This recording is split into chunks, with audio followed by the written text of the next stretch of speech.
I am a robotics engineer here at the Exploration and In-Space Services Projects Division. I apologize if I struggle over that. That's our new name. We just picked it up last week. Oh. We used to be the Satellite Servicing Projects Division. However, we looked at the technologies that we were developing, which were initially focused on servicing and refueling satellites.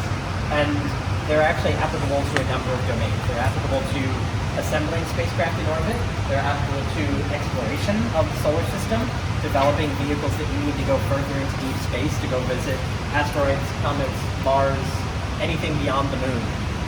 So we decided that our breadth of work merited a new name. So we updated our name. We're now the Exploration and In-Space Services Project Division. And this is the Robotic Operations Center, or the ROC. You all follow NASA on social media. You know that NASA loves acronyms. I will throw around a lot of acronyms. If I say something that you're not sure what it means, please feel free to stop me, ask me, I can explain it. Most of them I use without thinking about it, just in my day-to-day daily job. At the center of all of the development work that we're doing in the area of in-space robotics. And what you see in front of you is the servicing test bed. This is where we develop a bunch of the technology we need to perform those robotic servicing tasks, such as refueling and repair. This is a mock-up of the Landsat 7 spacecraft, and that's the spacecraft that we're currently targeting to go refuel with the Restore-L mission. All of the rest of this hardware is mock-ups of the Restore robotic vehicle itself. And we can use this to test out the designs for the tools and the adapters that we're going to need to perform all of the tasks we need to do to refuel the satellite. So I'm going to, a little bit of a trivia game, see if anybody can guess. Some of these questions are easy, some of them are hard, don't feel bad. Most people don't know the answers to these questions.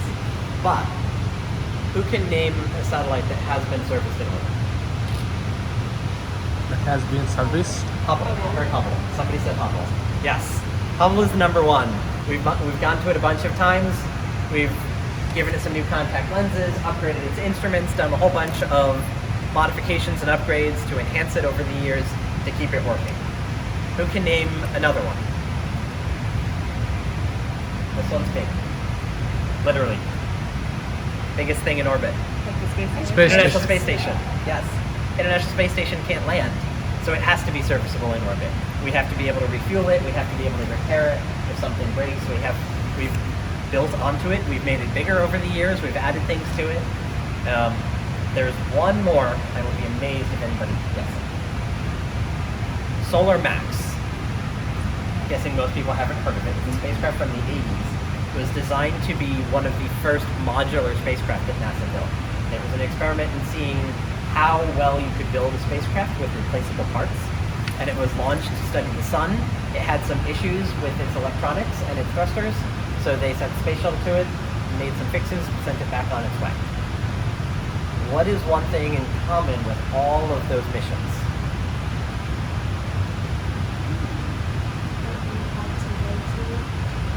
Well, what did we send to it? Space shuttle. People. Yes, people. All of these missions have sent people to go into space and service satellites.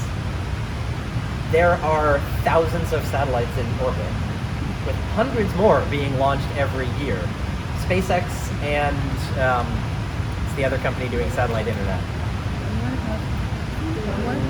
There's a couple, I don't remember, but there's a couple of them that are launching basically large CubeSats to broadcast internet.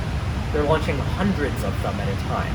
Like they'll launch, SpaceX I think launched 60 of them a couple weeks ago on one rocket. As we add more and more satellites to orbit, we're going to have more and more satellites that need to be repaired or refueled. And we can't send people to all of them. So our proposal is why not send robots? That's what robots are good at, is we can't send people to these environments because it's either too expensive, too harsh, or too difficult to get them. That's what robots are good for.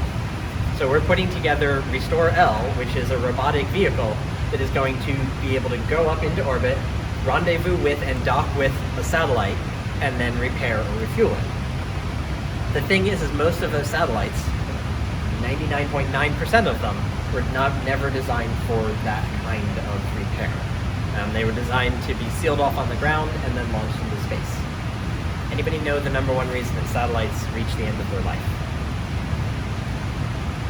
Fuel. They run out of fuel. They run out of fuel. Usually their electronics, their instruments, their avionics, their thrusters all still function just fine. So if we can put more fuel in it, you can get double the mission out of the satellite. The current way of doing it is basically you launch it with all the fuel it's going to need. When it runs out of fuel, you either deorbit it or you put it in a parking orbit. I like to compare that to buying a car in New York to drive to California. When you get to Ohio and run out of fuel, you go buy a new car. It'll get you to California just fine. Not the most economical way to do it. So we can bring down the cost of operating these satellites in orbit by refueling them and extending their lifetime. And this test bed is where we develop all of the technologies to do that. Valves are actually covered by this insulation. This insulation protects them from micrometeorites, it keeps them from getting too hot or too cold, helps regulate the temperature so that nothing breaks. The first thing we need to do if we're going to service is come in here and cut this insulation open and push it out of the way. Once we've done that, these valves are sealed shut with wire.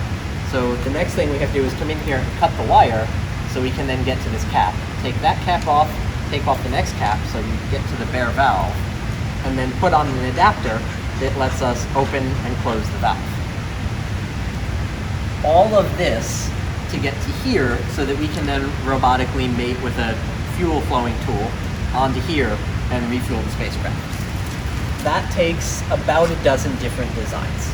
Because you need one to cut, you need one to push, you need one to cut, one for this cap, one for this cap, one to put the adapter on, and then a fuel flowing, one to flow fuel. So in the process of doing this, we've developed all of these tools, but we've also thought, what if we didn't need all of these tools? What if satellites were designed from the ground up to be serviced and refueled? So we've also put together a series of technologies that would let us do this with a lot fewer tools. If this MLI insulation was designed to be opened and then had a mechanism to hold it out of the way, you would need one tool to do the job of three tools.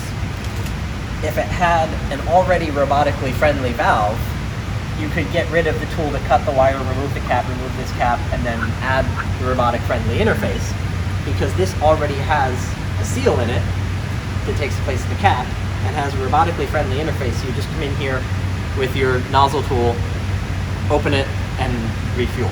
So you can do the job of 12 tools with 2. And the impetus behind this is think about your car. Your car has a standard interface for refueling. Whether you have gas or electric, it's a standard. You pull up to a gas pump and you expect that the nozzle is going to fit into your gas tank. You pull up to an electric vehicle charger and you expect that the plug is going to plug into your car. This is the same thing, but for satellites. So these are technologies that we're proposing to satellite manufacturers to say, hey, we've developed the technology to do this, you should use this on your satellite, and your satellite will be serviceable.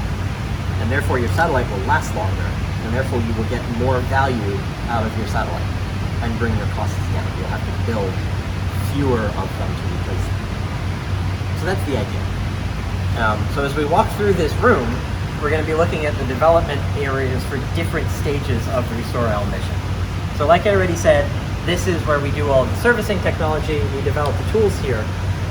This is an industrial robot. This robot right here, it's called a Motobahn robot. You'll find them on factory floors throughout the world, auto manufacturers, any other kind of factory basically. We use these for testing around here because they're fairly inexpensive. They're commercial, somebody's already developed the software for it. It's fairly quick and easy to get these in the lab and start testing them. But there's a few drawbacks to this robot when it comes to flying things in space. Anybody tell me some reasons why we wouldn't want to fly this robot in space? It's too big. Too big. Also too heavy. Those go hand in hand. This robot takes a lot of effort to get into space. The heavier something is, the more fuel you have to put on your rocket to get it there. Can anybody come up with other thoughts as to why we might not want to fly this one? There's all the wiring and everything. Yes, we would want an integrated set of wiring. Also, there's no heat management in this robot. When you're in space, you go from very hot to very cold very quickly every time you go around the Earth. this robot doesn't have heaters to keep it functioning when it's cold, or radiators to get rid of the excess heat. And the last thing is that the gearing mechanisms in it are not designed for space. The lubricants that it uses, the types of gears that it uses, are not designed for those sorts of extreme environments. The lubricants would either boil off when they got too hot or freeze when they got too cold, and your gears would start to warp and mesh incorrectly. So, I'll show you what we actually plan to send to space when we get to the other end of the room. Basically, we had to then design a robot arm, not from scratch. We used a bunch of previous designs that have already flown in space, but scale it up to basically the size that we needed for our purposes. That's true. We need to build it. Once we've built the spacecraft and it's in space, what's the first thing that Restore L has to do in order to be able to service the spacecraft? Get to it. Attach to it. Yes.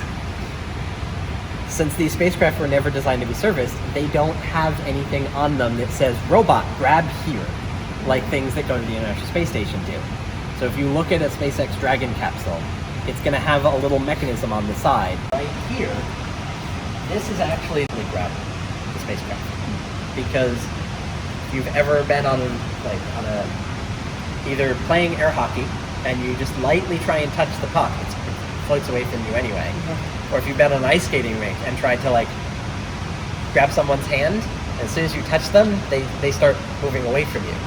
We have the same problem here because we're not fixed to anything, we're just floating in space. So as soon as you touch that spacecraft, it's going to start floating away. So the robot arm has to very quickly reach out, detect where the spacecraft is, put the gripper in the right place, and close the gripper. Once we've grabbed onto it, then we have a hold of it, but not rigidly, because the robot arm is actually a little bit, it's a mechanism, it has some slop in it, it's going to move. And we need the robot arm to surface as well. So that's why we put it down into the clamps to rigidly hang onto it, and basically make ourselves one spacecraft with it. How do you test that sort of thing on Earth? So, thank you, it's a very good question. What you see in front of you is a robot. It doesn't look like a normal robot, but it has these mechanisms here that basically let you position this platform to any height, move it back and forth, rotate it, tilt it. It's actually not hydraulic, it's all electric. These are electric motors, just like you'd find in that. They're just bigger. And this gives us the ability to put this satellite in any orientation we want. And since it's robotic and we can just stream it commands like any other robot, we can actually simulate a free-floating satellite. Oh. So if you notice, there's a little bit of a notch in the ring here. There's another one on the other side of the ring. There's a force torque sensor behind there. So we can sense exactly how much force we're putting into it. Feed that through a simulation that's simulating a free-floating satellite and move this robot as if it was a free-floating spacecraft. So that's how we test it on the ground, not in zero-G, we just pretend. And that way we can fine-tune all of our algorithms to reach out and grab the spacecraft and design all of our software before we get into space. I mean, damn.